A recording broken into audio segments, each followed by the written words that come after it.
Good morning everyone, welcome to the math station. This is JB sir और आज हम शुरू करने वाले हैं क्लास 9 के चैप्टर फर्स्ट के एक्सरसाइज 1.4 के क्वेश्चन नंबर 3 को। देखते हैं क्वेश्चन थर्ड क्या पूछ रहा है हम लोगों से। देखो, recall pi is defined as the ratio of the circumference of the circle to its diameter that is pi equals to C upon D. This seems to the contradict that the fact pi is a rational number. How will you resolve this contradiction.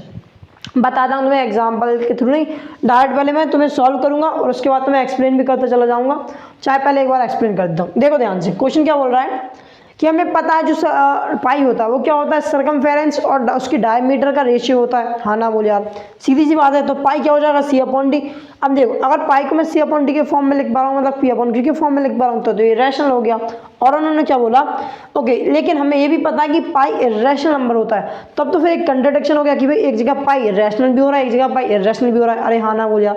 तो अब इस contradiction को आप solve करके बताओ कि ऐसा क्यों हो रहा है, क्यों नहीं हो रहा, हमारा पाई रैशनल होगा या इर्रेशनल होगा, ये सब आपको बताना है।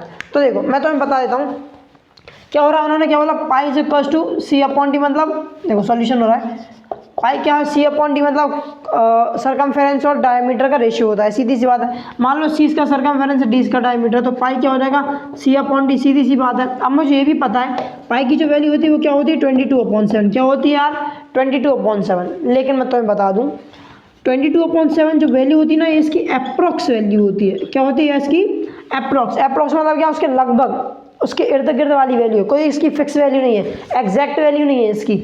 पाई की एग्जैक्ट वैल्यू क्या होती है, कुछ होती नहीं है। होती है मतलब वो क्या है, 3.14 dot dot dot non terminating non repeating होती है। कोई ऐसी पी अपॉन क्यू के फॉर्म वाली कोई होती ही नहीं। ये तो इसकी क्या होती है, एक एज्यूम्ड वैल्यू होती है, मतलब अप्रॉक्स उसके आजू बाजू वाली वैल्यू होती है। इसलिए हम लोग 22/7 को ले लेते हैं ताकि हमें हमारे क्वेश्चंस में ज़्यादा डिफिकल्टी न जाए उसके सॉल्यूशन निकालने में। सीधी सी बात है।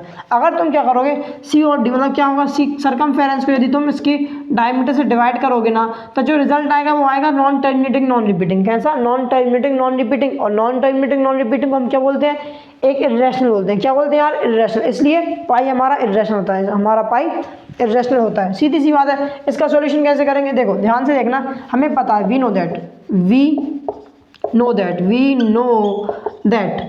देखो 22/7 is assumed value, is approx value बोलो या एज्यूम्ड बोलो, इज अप्रॉक्स वैल्यू ऑफ पाई। पाई की जो वैल्यू होती है ना 22/7, वो अप्रॉक्स वैल्यू होती है। But its actual value is non terminating. देखो क्या लिख, इसको NTRT लिख देता हूँ, नॉन टर्मिनेटिंग नॉन रिपीटिंग। अरे हाँ ना बोल यार, मुझे पता है इसकी जो वैल्यू होती है नॉन टर्मिनेटिंग नॉन रिपीटिंग होती है। इसलिए जो हमारा पाई होता है, that therefore pi is irrational number. Therefore pi is irrational. इसलिए हम बोलते हैं कि पाई जो होता है वो हमारा क्या होता है, एक इर्रेशनल नंबर होता है। Pi is an irrational number. सीधी सी बात है। बस यही आपको सॉल्व करना था, यही आपको बताना कि पाई एक इर्रेशनल नंबर होता है। क्यों होता है, क्योंकि ये तो इसकी अप्रॉक्स वैल्यू होती है। सीधी सी बात है। जब आप सर्कमफेरेंस को उसके डायमीटर से डिवाइड करोगे तो नॉन टर्मिनेटिंग नॉन रिपीटिंग इसका आंसर आएगा।